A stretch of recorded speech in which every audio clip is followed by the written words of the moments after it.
Just hours after taking office as the 47th President of the United States, Donald Trump signed his first executive orders.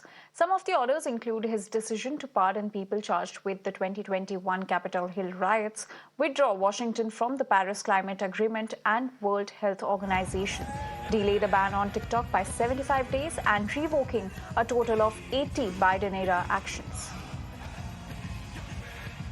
So we're going to sign executive orders. First, I'll revoke nearly 80 destructive and radical executive actions of the previous administration, one of the worst administrations in history, maybe not one of them, the worst. Anybody that would allow millions of people to pour through our borders from jails, prisons, mental institutions, insane asylums. Trump highlighted the need to secure America's borders, vowing to stop illegal immigration and announcing a tougher stance on criminal cartels, which he declared would be designated as terrorist organizations. In fact, he also made clear his firm stance on gender, reaffirming his belief in the traditional concept of two genders. Under my leadership, we will restore fair, equal, and impartial justice under the constitutional rule of law.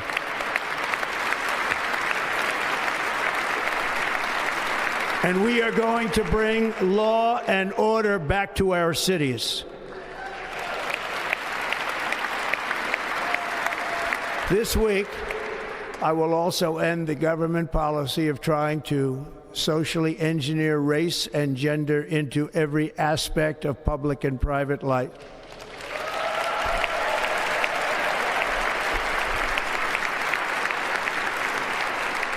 We will forge a society that is colorblind and merit-based.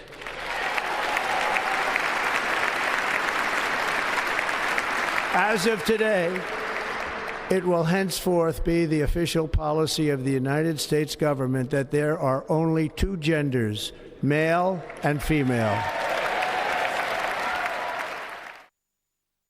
I will declare a national emergency at our southern border. All illegal entry will immediately be halted, and we will begin the process of returning millions and millions of criminal aliens back to the places from which they came. We will reinstate my Remain in Mexico policy. I will end the practice of catch and release.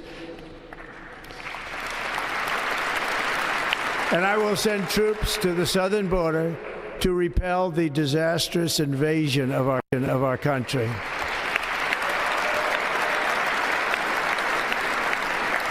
Under the orders I signed today, we will also be designating the cartels as foreign terrorist organizations.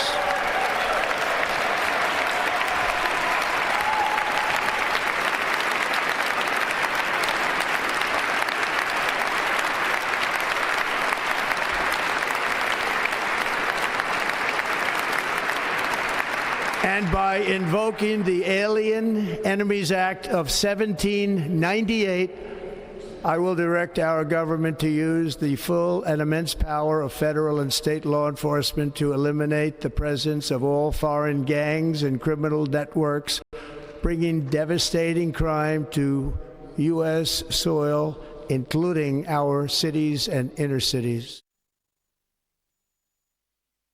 Trump has also signed an order to rename the Gulf of Mexico and Alaska's 20,000 feet mountain Denali. The Gulf of Mexico will be renamed the Gulf of America, and Denali, the highest peak in North America, will revert to Mount McKinley, the name it was called before Obama changed it in 2015.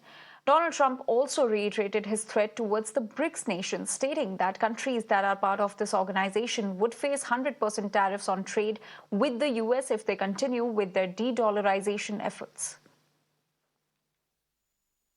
You'll figure it out. But, and if the BRICS nations want to do that, that's okay, but we're going to put at least a 100% tariff on the business they do with the United States. You know what the BRICS is, right? You guys know. You know what I'm saying, right? It's not even a threat. In fact, since I made that statement, Biden said, well, they have us over a barrel. I said, no, we have them over a barrel. And there's no way they're going to be able to do that. As a BRICS nation, yes. They'll have 100% tariff if they so much as even think about doing what they thought. Can you explain how? And therefore they'll give it up immediately. He further said that he's fine with legal immigration as US needs more people because a lot of companies will be coming to the United States to avoid tariffs. I'm fine with legal immigration. I like it. We need people. And I'm absolutely fine with it. We want to have it. We need it because we're going to have a lot of companies coming in to avoid tariffs. You know, if you don't want tariffs, all you have to do is build your plant in the U.S. So we're going to have a lot of workers coming in. But we have to have legal immigration.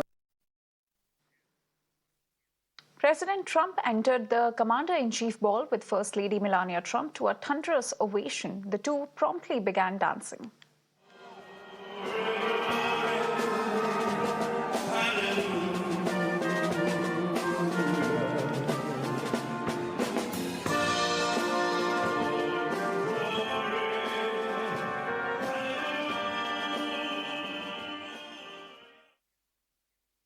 Donald Trump's inauguration as the 47th President of the United States marked a significant shift in American politics. As a businessman and reality TV star, Trump's unconventional approach to governance sparked both enthusiasm as well as controversy. Trump's presidency was also marked by his America First policy, which aimed to prioritize American interests in trade, security, and immigration. Love him or hate him, Trump undoubtedly left an indelible mark on American politics.